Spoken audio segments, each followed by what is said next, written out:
బెంగళూరులో చిన్నస్వామి స్టేడియంలో జరిగిన తొక్కిసలాట ఘటనకు సంబంధించి పూర్తి వివరాలు అడిగి తెలుసుకుందాం. మా ప్రతినిధి కార్తీక్ లైవ్ లో సిద్ధంగా ఉన్నారు.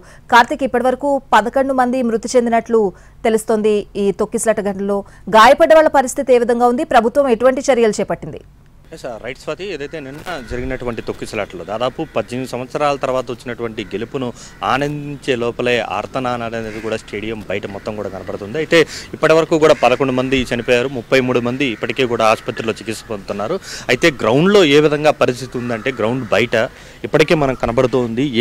ఈ అభిమానులు ఏ స్థాయిలో వచ్చారు, దాదాపు 18 ఏళ్ల తర్వాత సాకారమైనటువంటి కళను ఆనందించాలని చెప్పి భారీ స్థాయిలో విపరీతంగా వచ్చారు. గేట్ నెంబర్ 7 దగ్గర మనం చిన్నస్వామి స్టేడియం దగ్గర ఉన్నాము. ఇక్కడ చూడొచ్చు ఏ విధంగా మొత్తం పెద్ద ఎత్తున వచ్చినటువంటి ఆర్సీబీ అభిమానులు మొత్తం గేట్లన్నీ కూడా తోసుకురావడం, ఇక్కడ ఉన్నటువంటి భారీ గేట్లు అనేది కూడా మొత్తం కూడా ఏ విధంగా కిందకు పడిపోవడం, తోసేయడం కారణంగా అవన్నీ ఎలా పడిపోయాయి అనేది కూడా కనపడుతుంది. ఊహించిన విధంగా చిన్నస్వామి స్టేడియం కెపాసిటీ కేవలం 35,000 అయితే 3 లక్షల మందికి పైగా కూడా అభిమానులందరూ కూడా తరలి రావడంతోనే ఈ ఘటన జరిగిందని చెప్తూ వస్తున్నారు. మనం గేట్లు ఉన్నటువంటి ప్రతి చోట కూడా దాదాపు 20 గేట్లు ఉంటే 20 గేట్లు ఉన్నటువంటి ప్రతి చోట కూడా ముఖ్యంగా 7, 8, 5 ఈ ప్రధానమైనటువంటి గేట్ల వద్దే తొలిత తొక్కిసలాట జరిగింది. అటు తర్వాత అందరూ కూడా ఒక్కసారిగా లోపలికి వెళ్ళాలనేటువంటి క్రమంలోనే జరిగింది. దానికి తోడు చాలా మంది ఒకరి మీద ఒకరు పడిపోవడం కూడా జరిగింది. ఉన్నటువంటి వాహనాల అన్ని మీద కూడా ఇక్కడ ఉన్నటువంటి కార్ మీద ఏ విధంగా అభిమానులు ఎక్కడం వల్ల ధ్వంసమైంది అనేది కూడా మనకు కనబడుతుంది.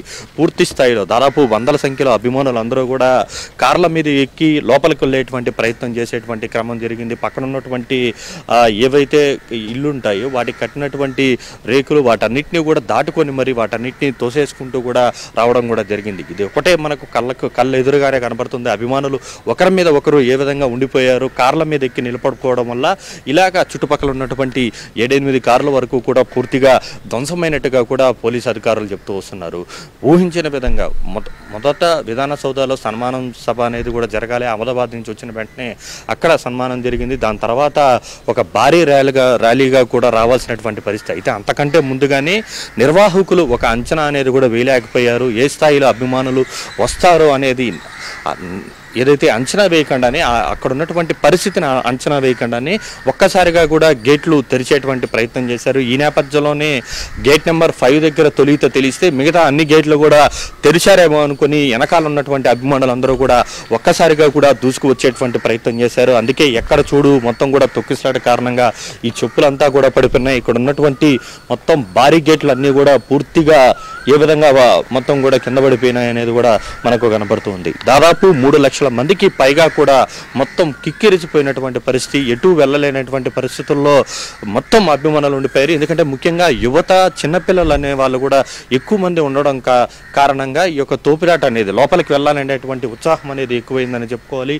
ముందరున్నటువంటి కొద్దిమంది చెట్లు ఎక్కి ఆ పక్క దూకేటువంటి ప్రయత్నం చేశారు. సో ఈ విధమైనటువంటి క్రమంలో మొత్తం వేలాది మంది ఏ విధంగా కింద పడిపోయారు అన్నదానికి ఉదాహరణే ఇక్కడ ఉన్నటువంటి ఒక ప్రాంతంలో గేట్ నెంబర్ 7 వద్ద ఇక్కడ ఉన్నటువంటి పరిస్థితి ఈ విధంగా ఉంటే ఈ మిగతా గేట్ నెంబర్ 5, గేట్ నెంబర్ 6 వద్ద కూడా ఇదే రకమైనటువంటి పరిస్థితి. చాలా కార్లు ఈ విధంగా ధ్వంసమైనటువంటి పరిస్థితి. సో పోలీసులు ఉన్నప్పటికీ కూడా ఈ స్థాయిలో కేవలం 40,000 మందికి మాత్రమే ఉండేలాగా కూడా పోలీసులు అయితే రావడం కూడా జరిగింది. అంతకు మించి రారేమో అని చెప్పి ఎక్స్పెక్ట్ చేశారు. కానీ 3 లక్షల మంది వరకు కూడా భద్రత కల్పించేలా, వారిని కంట్రోల్ చేసేలా మాత్రం ఇటు నిర్వాహకులు ఇటు పోలీసులు కూడా సరైనటువంటి ప్లానింగ్ అనేది కూడా చేయలేదు. అందువల్లే ఈ తొక్కిసలాట జరిగిందని చెప్పి మాత్రం ఇప్పటికే ప్రాథమికంగా కూడా నిర్ధారించారు. అయితే చనిపోయినటువంటి వారిలో 11 మంది ఇప్పటికే వారికి పోస్ట్మార్టం సంబంధించి మరి కాసేపట్లోనే ప్రారంభం కాబోతుంది.